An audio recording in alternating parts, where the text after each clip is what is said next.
Welcome back. A big boardroom battle is underway at Godfrey Phillips with a dispute between Bina Modi and her son, Samir Modi.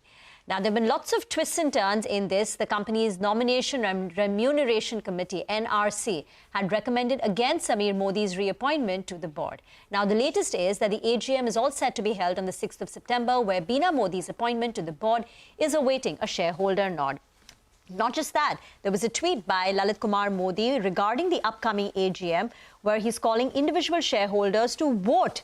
There have been certain promises about a dividend payout if Bina Modi is voted out, if she is voted in.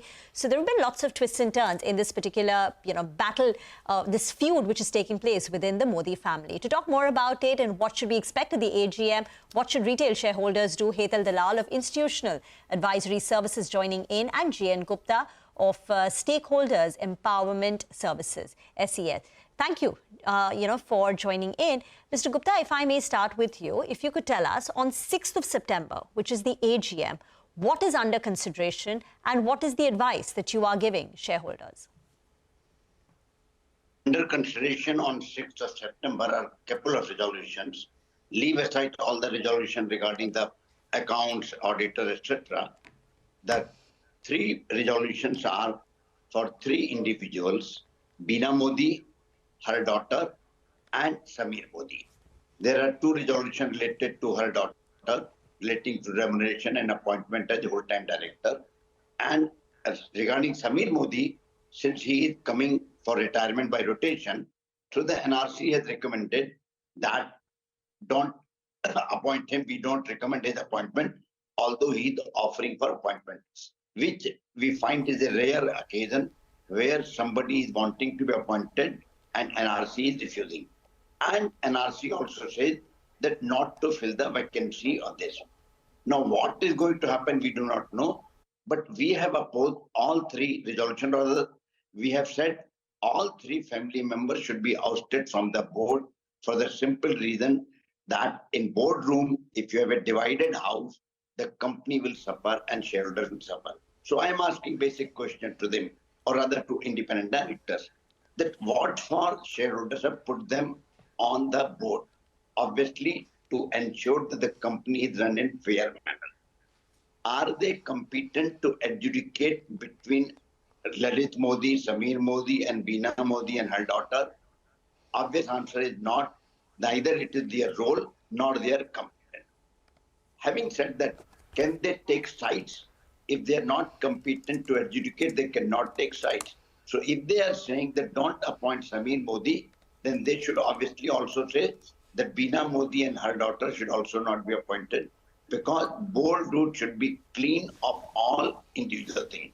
And the most important thing which we notice is that NRC has written a lot about Samir Modi's conduct, his abusive behavior for harming the company, all that he has written. But at the end, they have paid 40 crore rupees bonus to him. So I can't understand that on one hand, you are saying the person is causing harm to the company, and on the other, you are paying 40 crore bonus. So these are the things which do not reconcile. So we have said, remove Bina Modi, Samir Modi, her daughter, and everybody of the family. Let them settle. And this will have two positive things. One, the board rule will be unified without any squabbles between the two or three directors. Secondly, it will put pressure point on them to settle their dispute. If they are out of the company, they will settle their dispute faster. As long as somebody is in the company, dispute will not be settled. Fair point. Hetal, morning. Thank you for joining in. Comment on this particular point. And there is also the issue which will be raised in the AGM about Ms. Bina Modi's remuneration. So comment on that. And what is it that shareholders should know about it? So thank you for inviting me. Quick disclosures: I don't own any shares in Godfrey Phillips. I am IIAS on one share in Godfrey Phillips. Look, our view is that family battles should be separated from the company. They need to be sorted at the dinner table, not at the board table. And therefore, our recommendation equally is to remove all family members from the board. We understand there is a CEO, Shareholder, who is competent to run the business. So in the interim, there is professional management should actually be brought in. And independent directors should actually protect the company from the family dispute rather than taking sides. On the compensation levels, Bina Modi's compensation in FY24 was significantly higher than that of Sanjeev Puri's at ITC. So she was paid about 34-35 crores. Expected compensation is significantly higher. And she's also the chairperson and managing director at Indofil. So she's now got 2 executive roles. Indofil is a reasonably sized company. So she's now got, she has 2 executive roles. She's going to draw remuneration from both. And for listed company, our view, of course, is that you need to have more focused leadership rather than a distracted one. The other compensation resolution which is coming up is also for Charu Modi, because not only is she joining the board, she's going to hold an executive capacity. And there is no clarity on her role when she becomes an executive director. Compensation levels are significantly high. They're just open-ended. It's basically up to 5% of profits.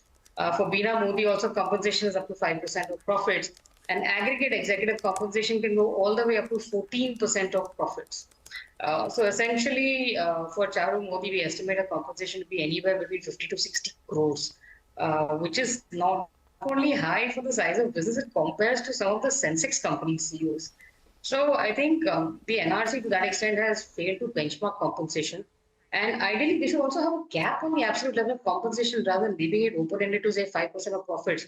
Look, the performance is good. As the performance increases, that number is just going to go up. And 50 to 60 crores for both Bina Modi and Charu Modi together, I think, individually, is a significantly large number for the size of the company. Out of time, but your points are well noted. Thank you very much for joining in. Once again, the tweet by Lalit Modi will also come out, where he posted on Twitter saying the current management is calling individual shareholders to vote them in, promising a 50% payout of dividend. But he says that if the individual shareholders voted Bina Modi and her cronies out, the payout would be close to 90%. So he goes on to say, vote her out on the 6th of September at the annual general meeting. So, lots of twists and turns in this bitter feud that is ongoing, but things will come to a pass perhaps on 6th of September. We will slip into a very short break. We'll thank Hetal and Mr. Gupta for joining in. We'll come back with more on the markets.